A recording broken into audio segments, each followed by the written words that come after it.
As this year winds down, the next legislative session is winding up. This year, supporters of background checks plan to take another crack at making them a requirement under state law at gun shows. Yet last year, the Firearm Transfer Act, as it was called, had support from both Republicans and Democrats. Even the governor was backing it, yet it still never got passed. News 13's Alex Goldsmith tells us whether the bill has a shot in the next session. It was just months after the mass school shooting in Connecticut when New Mexico's big gun control battle opened up. Representative Miguel Garcia introduced HB 77, a proposal that would require a criminal background check to buy a gun at a gun show.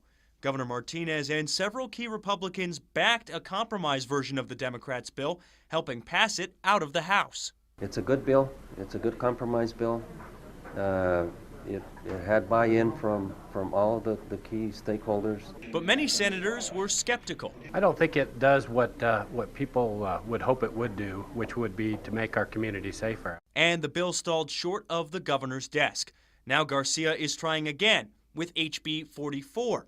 Fellow Democrat Jacob Candelaria is on board. I think questions about the proper balance between public safety and the rights of gun owners are of critical importance to the state of New Mexico, and it's something we should take up this 30-day session. Because it's a 30-day session, Governor Martinez determines whether the bill will be heard this year or not. But with her re-election bid around the corner, will she?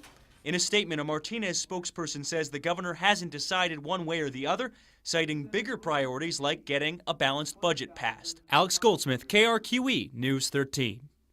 The governor says she still supports this bill. Now, on top of requiring background checks, it tightens up reporting requirements so those with mental illness show up in the background check system.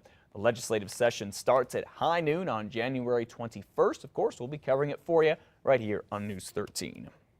Well, church in Santa Fe is out anywhere from $200 to $500 in copper, and get this, a whopping 80 grand in repairs, all because of copper thieves. Today's Albuquerque Journal reports more than 300 businesses and homes in Albuquerque have been targeted by copper thieves just this year. Those numbers were in from PNM. Last year, state legislators considered stronger penalties for people stealing metal and wire, but that ended up dying in committee. Now, according to the Journal, it'll cost $25,000 to fix the lines at St. John's Methodist on Old Pecos Trail, and it'll cost another 60 grand to fix the boiler that cracked when the temperature plummeted. Elizabeth. Some video posted on social media is showing the world the type of vandalism the city of Albuquerque has to deal with almost on a daily basis.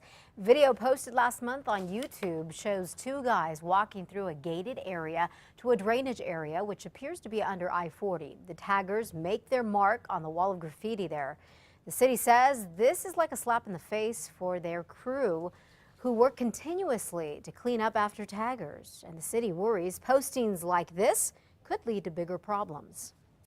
Nowadays with the technology, if I'm researching a city that I want to move to and I happen to see all this YouTube video about graffiti vandals, I don't know if I want to take my family there. Albuquerque spends more than $1 million a year to keep this city graffiti free. You can report graffiti by calling 311. Have you seen recycled bins around town packed to the brim with wrapping paper? Well, guess what? You're not supposed to recycle it, according to the city solid waste department. This is the very first year every Albuquerque resident has a blue bin. Wrapping paper is not recyclable because the fibers in that paper, they're just too short. They've reached their limit. They can't be recycled anymore. They've gone as far as they can go. It's interesting. Did not know that. You know, same goes for tissue paper. Now, if you're ready to unload your tree, the city will tree-cycle it, as they call it, but that won't happen until January 2nd. They basically grind it down to mulch. You can get that free mulch for your garden in the spring. For more information on tree cycling, we have a link on our website. Just head to krqe.com. Well, looking back on the weather in 2013, it has been wild. We had a major drought at the beginning of the year, then monsoons and flash floods. Well, all of that, the latter two, should help us in 2014. During the first half of this year, the entire state was in a drought, most of it extreme or exceptional. Then the rains came in July, including this whopper of a night in Albuquerque. By September, it was flooding from the northern to southern part of the state. Those 2 months account for 70% of the annual rain and snow in Albuquerque, and without it, we'd be in a world of hurt right now. The beginning of 2014 will be a better start than the past 2 years. We were very dry at the beginning of 2013. We were very dry at the beginning of 2012, and the beginning of 2011 is when the whole drought episode started. So right now we are in better conditions than we've seen in many months. Well, that is good news. Now New Mexico is still in a drought, just less severe.